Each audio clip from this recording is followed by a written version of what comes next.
सांगोल्याचे माजी आमदार शहाजी बापू आपल्याबरोबर. बापूंनी आत्ता खरं तर मतदान केलेलं. बापू काय सांगता मतदान करून आलाय तुम्ही? आज मी मतदान केलेलं आहे. दरवेळी मतदान करत असताना मला महामानव डॉक्टर बाबासाहेब आंबेडकरांची आठवण येते की त्यांच्यामुळेच आम्हाला हा अधिकार मिळाला.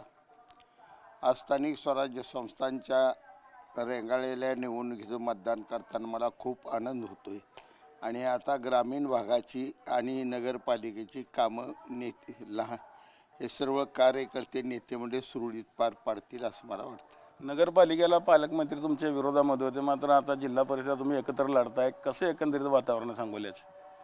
थोडीशी माझ्या आजारपणानं आणि पालकमंत्र्यांच्या बिझी शेड्यूलमुळं वेळेत आमच्या बैठका आणि गाठीबिठी झाल्या नाहीत, त्यामुळे थोडे मतभेद निर्माण झाले. ते दुरावा पूर्णपणे संपला.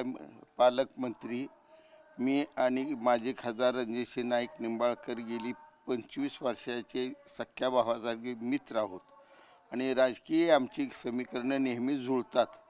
त्यामुळं पुन्हा एकदा हे समीकरण आम्ही जुळवलेलं आहे आणि तालुक्यात Shiv Sena, Bhajap, Republican Party of India आणि राष्ट्रवादी अजितदादा गट ह्या चारही पक्षांची महायुती करण्याला आम्हाला यश मिळालं.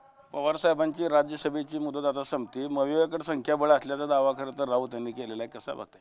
मुळात पवारसाहेबांची आता पुन्हा खासदार होण्याची इच्छा आहे का नाही हा पहिला प्रश्न आहे.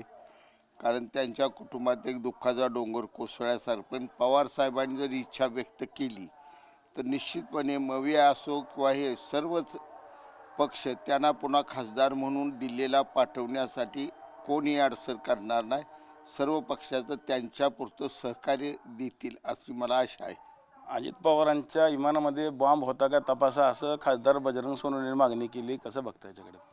ह्या असल्या अफवा बिफवा ही ते आता कुणीतरी काहीतरी ते तुमची प्रसिद्धी मिळवाय बोलायची, हा एक निव्वळ अपघात आहे. आणि पवारसाहेबांसारख्या अतिशय जाणकार माणसांनी पहिल्या क्षणाला ही प्रतिक्रिया दिलेली आहे आणि या संशयाचं काहीच नाही. फक्त तांत्रिक बिघाड का वैमानिकाची चूक एवढाच प्रश्न निश्चितपणाने शिल्लक राहिला आहे. थोड्या दिवसात हे सरकार त्याचं उत्तर शोधून काढेल. खासदार दरीशील मोहिते पाटील यांचे चुलत म्हणतात अर्जुनसिंह मोहिते पाटील, त्याचबरोबर सिल्लोडचे आमदार आहेत. त्यांनी देखील त्या दोघांनी लहान मुलांना आतमध्ये नेऊन खरं तर मशीनचं बटन दाबलेलं आहे. कसं बघता याकडे? वास्तविकता हा अत्यंत गुप्तपणानं करायचा मतदानाचा अधिकार आहे आणि म्हणून याचं नाव स्वातंत्र्य 52 सालापासून गुप्त मतदान अशी व्याख्या झालेली आहे. आणि लोकप्रतिनिधींनी हा खिलाडू वृत्तीने करायचा खेळाचा काहीतरी प्रकार आहे असं समजून मतदान करू नये. हे पवित्र काम आहे आणि ते गुप्त आहे तर गुप्तपणानंच ते पार पाडावं, ह्यातलं गांभीर्य ओळखावं. परभणीत आज एका महंताला देखील मतदानापासून वंचित ठेवलेलं आहे, त्याला देखील अडवलेलं आहे एका महंताला. कसं बघता एकंदरीत? असं कोणाला मतदानापासून अडवणं हे चूक आहे. जर त्यांचं मतदार यादीत नाव असेल आणि ओळखपत्र असेल तर त्यांना मतदानाचा अधिकार निश्चितपणानं आहे. अन्यथा ते कोर्टात गेले तर अधिकाऱ्यांना शिक्षा होईल. मग जिल्ह्यामध्ये कशी परिस्थिती एकंदरीत किती जागा येतील आपल्या महाविकास युतीच्या? निश्चितपणानं मी सांगतो की शिवसेना, भाजप आणि ही महायुती जी आहे त्या महायुती सत्ता सोलापूर जिल्ह्याच्या जिल्हा परिषदेमध्ये प्रस्थापित होईल आणि जिल्ह्यातील सर्व पंचायत समिती यावेळी महायुती काबीज करेल असं मला वाटते. बाबासाहेब देशमुख जे आमदार आहेत ते वारंवार तुमच्यावर आता टीका करताना दिसतात. यापूर्वी कधी ते अशा पद्धतीची भाषा त्यांची नव्हती. ते तरुण आहेत, थोडंसं अजूनही जोश आहे.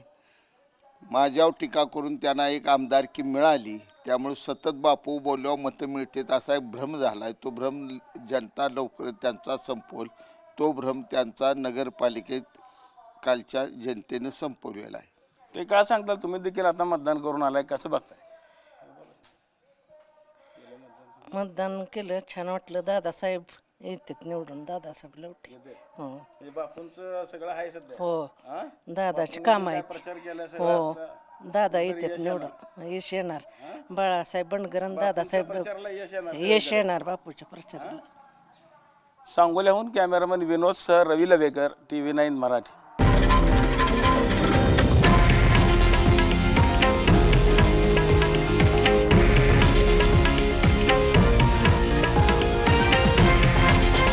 हे आहे देशातील नंबर 1 न्यूज नेटवर्क आणि आपण पाहत आहात TV9 मराठी, एकमेव.